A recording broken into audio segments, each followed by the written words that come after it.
Chine, la présidente de la Banque des BRIC, Dilma Rousseff, déclare que le Brésil pourrait bénéficier d'opportunités avec les nouvelles routes de la soie. Le 29 septembre, Dilma Rousseff, présidente de la nouvelle Banque de développement, NBD, a reçu la plus haute distinction accordée par la République populaire de Chine, la médaille de l'amitié. Rousseff, qui dirigera la banque jusqu'en juillet 2025, a rencontré des journalistes de médias brésiliens à la Maison des hôtes d'État, Diawayuté, dans l'ouest de Pékin. Lors de cette conférence de presse, elle a évoqué l'éventuelle adhésion du Brésil à l'initiative des nouvelles routes de la soie, l'avenir de la banque qu'elle préside, les possibilités d'augmenter l'usage des monnaies locales à la place du dollar américain, les politiques industrielles au Brésil, ainsi que la montée de l'extrême droite dans le monde. Concernant les nouvelles routes de la soie, Rousseff a souligné les caractéristiques et les avantages de cette initiative, tels que la possibilité de créer des parcs industriels et technologiques, et le fait que cette initiative n'exige pas d'exclusivité.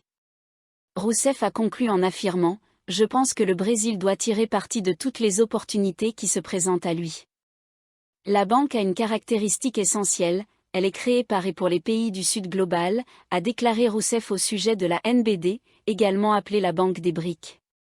Les priorités de la banque sont de financer le secteur privé en utilisant de plus en plus les monnaies locales et de promouvoir des projets durables.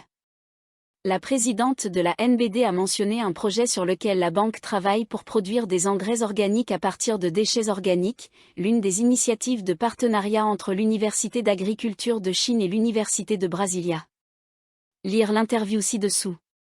Brasil de Fato, le Brésil devrait-il rejoindre l'initiative des nouvelles routes de la soie? Dilma Rousseff, l'initiative des nouvelles routes de la soie est un programme chinois, un bon programme de coopération internationale.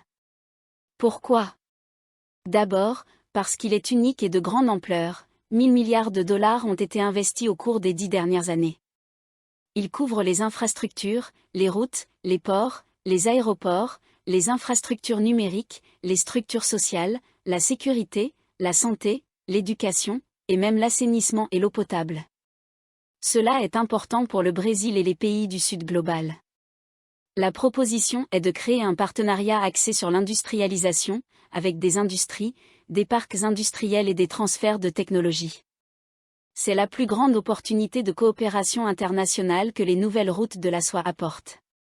L'aspect des parcs industriels, si vous regardez tout au long de l'itinéraire des nouvelles routes de la soie, est particulièrement fort dans les pays du Sud global, comme ceux du Moyen-Orient, l'Arabie saoudite, les Émirats arabes, ainsi que l'Indonésie. Je pense que c'est la proposition fondamentale pour le Brésil. Ils appellent toute leur coopération internationale ici le programme des nouvelles routes de la soie. Donc, je crois qu'un partenariat dans lequel nous profitons de toutes les possibilités est très important. Le deuxième aspect est que les nouvelles routes de la soie ne requièrent pas d'exclusivité. Vous pouvez être partenaire avec les nouvelles routes de la soie et avec d'autres.